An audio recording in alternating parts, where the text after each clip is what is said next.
wonderful program coming to you. And please don't forget to subscribe or give us thumbs up. Thank you for watching.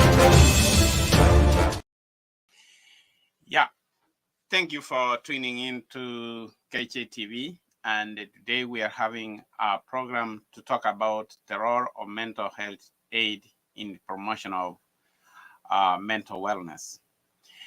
Mental health has become a big issue in the United States of America. And the staggering statistics we have is that millions of people are affected by mental illness each year across the country. And one in 5 US adults experience mental illness. 1 in 20 US adults experience serious mental illness, and 17% of youths, that is between 6 years and 17 years, experience a mental health disorder. So this mental health has become a pandemic, and it's one of the issues which is wrenching in this country. And above all, and one of the staggering statistics we have also is that over 1/3 of Americans live in areas lacking mental health professionals. Because of this lack of health professionals, the US Department has improvised a way where we are having so many people and how they are training about these people who are giving this mental health. Now, in the studio today, I have one of the health, Biri Akuma, who is a mental health professional. He has worked on the mental health industry. He's a very highly experienced healthcare professional with over 20 years of experience in the industry. He's currently president and CEO of Uplifted Care Services, a company that provides compassionate and personalized care for seniors and individuals living with disability. He is a licensed assisted living director. Bill is also an adult and youth mental health first aid instructor and an adverse childhood experience instructor. He recognizes the importance of addressing mental health issues among the people. Welcome, Bill. Thank you very much, Dr. Omandi. As I listened to you introduce me, I was wondering who you were talking about, but I did find out that you were actually talking to me. So about me, rather. So thank you very much for this day. And I am deeply humbled and honored to be at KJTV, and where we are going to talk about a topic that is so dear and near to my heart. This is a topic that I cherish. This is a topic that I think everybody globally in the entire world needs to hear about, because with some of the explanation that I've had, when people talk about mental health, it is not really mental health, it is mental health challenges, because every person has mental health. When we hear mental health, it means that you are able to function, you are able to do things that every person is supposed to do. So just a clarification on that. So I thank you again for that, and for the viewers of the KJTR TV, just come along with us as we explain whatever Dr. Mandy is going to ask. So thank you very much. Yeah, thank you very much. Now, my first question is, what is mental health first aid? It will sound, what can you explain people to know about? So the mental health first aiders or the mental health first aid, the training itself. So the mental health first aid is it's a training that is given to individuals who are going to be able to identify the problem. They are given some tools. It's just like the CPR that people go through. It is kind of related to it, but this is more deeper than that. So some individuals are trained to be able to identify and offer some help to individuals that are having mental health challenges. So these individuals, so far, I think globally, we have quite a number of people that have been trained in this. And once you have been trained to identify, one thing that I have to say, you as a mental health first aider, you don't diagnose. You are just given the tools to be able to identify, to see and actually call for help as it relates to that problem. Now, uh, going forward, we can say the people that have been trained to do this have uh, rapidly, they are becoming so variable in every community. The only thing that is really making it a little difficult for everybody is the difference in cultures and how people look at that. And we are going to talk about that. I don't want to go ahead of the Mandy's question. So basically, what you're saying that the first mental health first aider are not professionals like we can call psychiatrists, are people who give first aid uh, to people who are suffering with mental illness. Yeah, and with this training, everybody can be trained. They are not professionals. They are not psychiatrists. They are not psychologists. They are not they are not in that. But they are given the tools to really to be able to identify and help the people in the first hand. They are like first aiders, who are the people that are in the front. So and then once they identify that, then they can call for professionals like psychiatrists, like all these other professionals. Okay. Now, what role do they really play? And you have said they are not supposed to diagnose. What are they supposed to do? Now, the mental health first aiders, as I said, are trained individuals who provide support and guidance to people experiencing mental health challenges or problems. Their Okay. role is to promote mental health wellness by identifying early warning signs of mental health issues. And they also provide initial support and referring to individuals in need referring them to appropriate resources. So they are the people that point Okay. these people have challenges to. Now there is a gray area there. You have said that you identify. Yes. Why it's a gray area between identifying and diagnosing? Yes, that is a very, very, very good question. Now, identifying is actually seeing. You just see, but you don't go inside to do the assessment of that. So there is a difference between assessing. You are trying to assess. So once I see that I think this person is having this challenge, you don't say what they're suffering from. You just say that person, as far as my training goes, and this is a very broad topic. It's actually a training that takes 8 hours to finish, but we are going to put it in a way. And if we will want us to do series, we can do this. But the difference there is when you see, everybody has an eye, but not everybody can see, because and it is because of the expertise. You can be having an eye of something, but if you don't know, you don't know. And that is why we bring these individuals to help see that see what other people can't see through the experience and expertise that they have been given. Okay, good. Through I the think training. that's a good explanation. Now, really tell us how these mental first aiders how do they do their work in a normal life with your experience. What procedures now? A person is a first aider. What is he supposed to do if he has identified somebody is having a mental health challenge?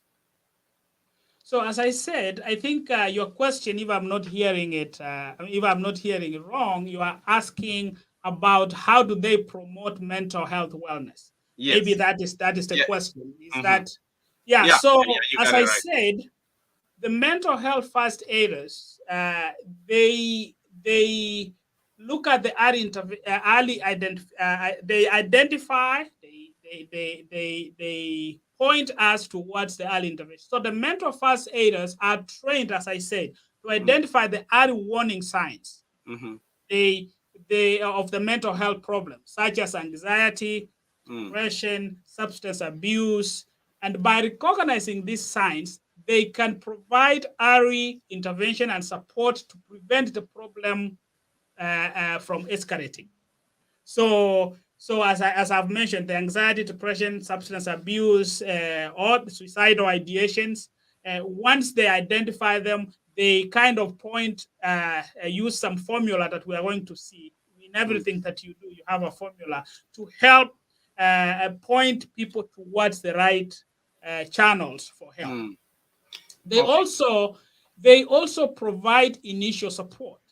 The mental Mm-hmm. health first aids are trained to provide initial support to Mm. individuals experiencing mental health problems. They can offer a listening ear, and Okay. when they listen, Mm-hmm. they don't just listen. They are Okay. supposed to listen non-judgmentally. And there is I know people will ask, how do you listen non-judgmentally? And we do this unconsciously all the time. Have Mm-hmm. you ever seen somebody telling you about something and then you are like, oh, I know that one? Or if somebody's talking about somebody, they say, I think that is Dr. Omandi saying. Mm. So we pre-charge. We don't give them a listening ear. So we have to listen without judgment. They also provide emotional support. How do you support emotional support? This is a topic that we can also talk for hours about how you listen, how you provide emotional support. They also help individuals to access appropriate resources. They Mm-hmm. just point them to those. Okay. Number three, that I can say also how they promote the mental health wellness is mental health facets are familiar with the resources. Once they are trained, Mm-hmm. they will have familiarity to the resources available in the community for the mental health support. They can refer individuals to appropriate resources such as counseling services, Mm-hmm. support groups, and mental health professionals. Number four, how they promote is reducing stigma. Mm-hmm. And I know your viewers might know what stigma is. Is those negative thoughts that comes, prejudgment and all that. So the mental health can help to reduce the stigma associated with the mental health problems Okay. by promoting understanding and empathy. I want to tell your viewers that there is a difference between empathy and sympathy. But that's as I said, it's another. So another topic also that we can look at. They can help individuals to feel more comfortable talking about their mental health and seeking support. They Mm. kind of come in a trustworthy way because if if you don't trust somebody, you are not going to share your problems to them. But with the mental health, once they understand that, because as we are going to see, and you are going to put it up, the formula is going to help them Okay. to to know how to approach the person that is experiencing these problems. Number five, before I give you the mic, is they provide education and awareness. Mental health first aid can provide education and awareness about mental health issues to the wider community by promoting understanding awareness. They can help to reduce the instances of mental health problems and promote mental health wellness. So, in Okay. summary, I will say mental health first aiders play a crucial role in promoting mental health wellness by identifying early warning signs of mental health problems, providing initial support, referring individuals to appropriate resources, reducing stigma, and providing education. Their role is essential in creating a supportive and inclusive environment for Okay. individuals experiencing mental health problems.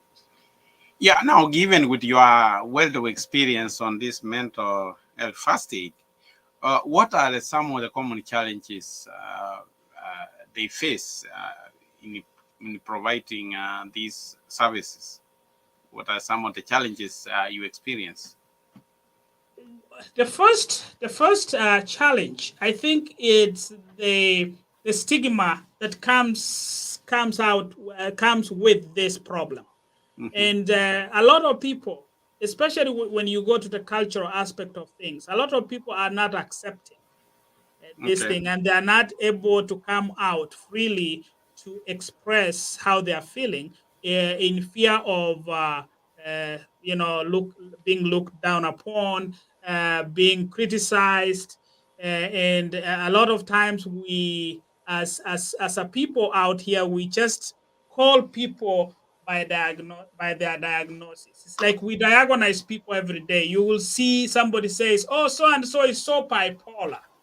So Mm. and so is so wicked. So and so is so wacko. So and so is so whatever." So we do that, and because of that, it is very hard for a mental first aider to really try to bring these people into understanding that this is a real thing and it's a challenge that is out there. Another thing is lack of cultural realignment, I could say. I'm just coining that word that way. Meaning we are dealing with people from different walks of life with different cultural things. And culture is not where you have come from. Culture can encompass your faith. Culture can encompass who you are as a person. Culture can also encompass where you're from. Culture can include so many things. So when we are approaching these people as mental first aiders, there is that cultural understanding that we need to understand how to approach these people from different cultural backgrounds. And another thing is what we call diversity and inclusion. Okay. And that, even if we have resources, Mm-hmm. there is that disparity, there is imbalance in offering those resources. So we can point people to the right place, to the right resources, but when they get there, it is kind of normalized. So that also gives us a little bit of a problem as it relates to what we do out here. But overall, I think with resilience and forward looking, I think this is going to be behind us as we move forward. Okay. Now, tell us about the recovery paradigm and its application in mental health first aid. Um, the recovery of people with mental health challenges is actually recover. There is hope in recovery there is if you identify the problem in its early stages. Like anything, you have to identify it. So recovery is there if that is done at the right place. So the first stage is early intervention. Mm. Once you identified, then as I said, and I'm gonna say it again, we as mental health first aiders, we don't diagnose, we don't treat, we only identify, we only see it. So once you identified with early intervention and all that, and then you send it to the appropriate professionals, I think recovery is for sure. I mean, it's possible, if I may use that. I don't want to use for sure, but Mm. it is possible there. So the process is the key here is, but even if you identified in the middle of it, you still have to continue giving them hope that this is going to to work as it is. For example, I'll give you an example. When it comes to let's say suicidal ideation, somebody is having, you can hear it, because there are some questions that I've seen in my training where they say that suicidal, when somebody, we don't say commit suicide. I want to take that out. Committing suicide is not the word we use. Somebody has taken their life through suicide. When that happens, we have to. We don't have to go around the bush about it as mental health first aid, and that is how the healing comes. Because if you insinuate, or if somebody has insinuated to you, and there are so many ways to identify that, and that is why this training is very important. How do you know? How do you really listen and hear that somebody is having these challenges? For example, all of a sudden you find somebody selling all their possessions. And then they have isolated themselves. Somebody who used to go to the gym, for example, somebody who used to do these things, all of a sudden they are not, and then they have, we call it, they have withdrawn from the activities that they liked. Let me just give an example in the suicide realm of things. If somebody says, I don't think I should, I don't think this life is worth living, for example. I'm just giving an example there quick. And then what we have done as people is we have normalized that and say, oh, so and so says that. But nobody will just say that if they are not. So when you hear things like that, the question is, how you just call it by its name. How do you, what are you saying, for example? Or if somebody says that they want to take their life, and you will ask them, do you have a plan? What are you going to do? How do you plan to do it? So once we know these things, as I said, the key word as far as your question goes is early intervention, and that is why we are there to identify those. I don't want to go deeper in it because now you have talked so much about not diagonizing, and this is a typical example.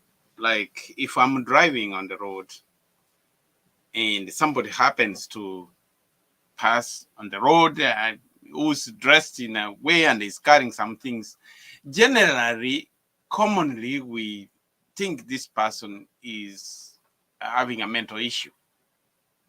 And then I call my friend, I say, oh, I was almost hitting a mentally deranged person or something like that. Could I be, have I made a mistake of using that language?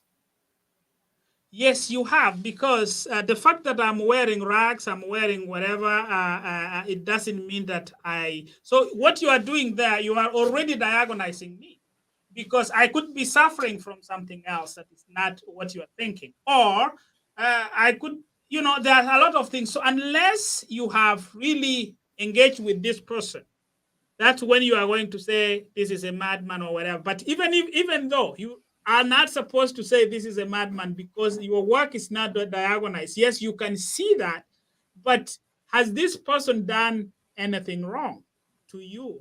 Crossing the road. Well, when somebody is crossing the road is not observing the traffic signs, don't you think he has done something wrong? And I am obliged to judge that this person is suffering from some mental issues.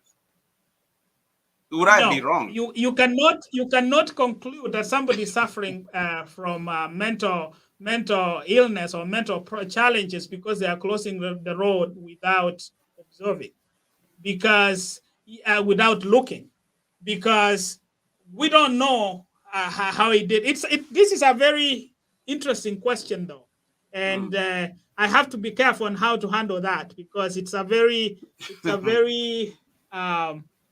pointed question. But what I'm trying to say, regardless, even if this person is, what if at the end of the day you find the same person who was acting, maybe this person was acting, and he was crossing the road to see how you, as a person who is, to see how you react. It could be so. You, as a mental health first aider, let us not be fast in judging. We just have to really look at the formula, look at all the angles of who we are as mental first aiders. So that's why I'm saying we are not all of a sudden after 8 hours of training, we don't become judges. We don't become an expert. experts in this industry. Mm. Yes.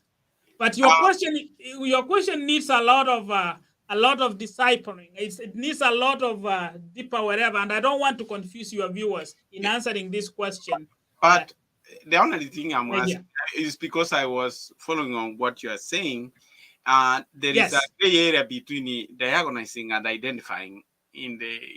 We are prone to, sometimes we can cross the boundary where we are actually diagonizing instead of identifying. Yeah, and as a people, and as I said before, we diagonize every day. And as first aiders, we are going to be told, do not diagonize, just observe, assess, and then now assessing, as you are going to put my formula later, assessing, we do it every day. And you have just used it. Oh, I saw somebody crossing the road without assessing. And looking is actually assessing. This person did not assess that cars are coming. Same thing, even when you sit on a plane, when you go to everywhere, you have to assess, you have to look. Why? Because that is our nature of doing it. So if you lose that ability of assessing, then I think you are having that kind of problem. And that is why mental health first aiders are trained to other we solidify them to even assess even further, to see the importance of assessing. Okay. Now, I would want you to talk about the mental health action plan, how you do it. Now, I know most of your viewers have done math, have gone to school, or even if you haven't, even in the kitchen, you will have to have a formula. You don't just start cooking and you are making some vegetables, and then that's the time you are going to the shop to get the onion. You have to have a formula. You have to know what comes first. But when it comes to mental health, like for example, when I was doing math, there was a formula of finding the area of a square. And that was, I think, a half base times height, is it? Yeah, I don't know. That's the far rectangle. I don't know. Yeah, I'm just trying to reference that. Now, with mental health first aiders, we when we train them, we give them a formula. And this formula, your viewers are free to take it, but you need to send your viewers for the training also. So the formula is A L G E E. We call it algae. Now, this formula, as you have put it up there, it with an A inside everything, it's assess. As I said, everything we do, we assess. Even when you go to your own bedroom, you have to assess if there is anything there. When you are getting off from your house in the morning, you have to assess. Even when you are brushing your teeth, you have to assess the brush if it has any residues or whatever. So the first formula in mental health first aid as a first aider is assessing. But we have also added approach. How do you approach anyone? How do you approach somebody in church or in Kafu or in wherever? You have to always come from the front, not from the back and all that. And then the next thing, the next formula, the next set of letters in our formula is L. It is you listen. But in mental health, you don't just listen. You listen without judging. Mm-hmm. So we say listen non-judgmentally. And I explained a little bit of how that is. But when you come to the class, you will know more about listening, how you listen non-judgmentally. But one thing I will say on this one is this is the most important, key of that formula, because we always listen, but we are judging as we are listening. Okay. So the next set of is give reassurance. How do you give reassurance? You give reassurance by being there, by telling the person that you don't tell people that I know how you feel. That's another set of training called psychological CPR. You don't say I know your pain. You don't, because you are not the person feeling. So when you are giving reassurance, don't give false hope. Don't say, oh, you will be okay. In mental health first aid, we don't do that. You give reassurance by being there, by being present and available. Sometimes we are present, but we are not available. And your body language and your words, they have to merge. I ask in my class, I always ask, do you ever know when a dog doesn't like you? People say, yes, we know. How? They say it is if a dog comes to you and you are not patting wherever it is, it will, next time it sees you, it will know you. Now, if a dog, I'm not against dogs, but a dog is an animal. We are animals too. But what I'm trying to say here is, when you are there, you have to be there and be there, present and available. So that is how the person that's experiencing mental health challenges is going to build trust. The next set of thing is E, which is you encourage for professional help. So that is why we don't diagonalize. Once we have assessed, we have listened, we have given reassurance. Now, if we deem that this person needs this, you encourage. Encourage. There is a difference. You don't send them. You don't tell them go to Dr. Mandy is a psychiatrist. No, you encourage. You don't say go. You encourage them to. Just say, have you thought of seeing ABCD? Have you thought of seeing a psychiatrist of all that? Then the last E is you as a mental health first aider. It is you encourage self-care.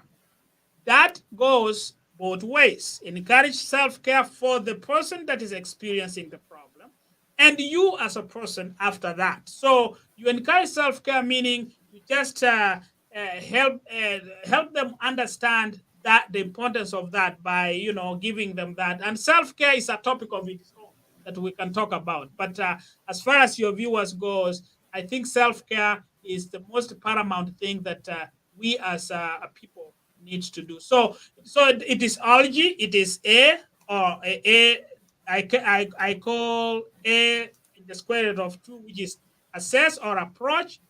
You listen non-judgmentally. You give reassurance. You encourage for professional help. And who are the professionals? Psychiatrists, people that have a higher advanced degree in that particular area. Social workers. All these people are professionals. And then you encourage for self-help or self-care. Well, thank you very much for giving out that action plan. I would like to hear more in the future. Our time is running, but I would still need you to talk about this because I could be equally guilty of judging without maybe taking the position of diagonizing. It's an gray area. I would like we talk in the future.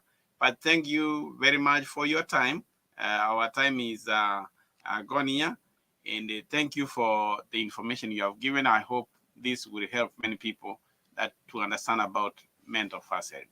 And just one thing, I just want to also inform your viewers that we also have a podcast, and it is called UPL Cast. And in this, we are trying to connect the relationship, the connection between mental health problems and sleep. So there is a podcast series. We are in episode 3. We are going to release episode 4 today, and how we sleep, how we wake, and the science of sleep, and the stages of sleep, what you are supposed to do in order to have a restorative sleep. I don't want to steal your mic, but I just want your viewers to check us on UPL Cast. That's in YouTube and also on Facebook. And thank you so much for this time.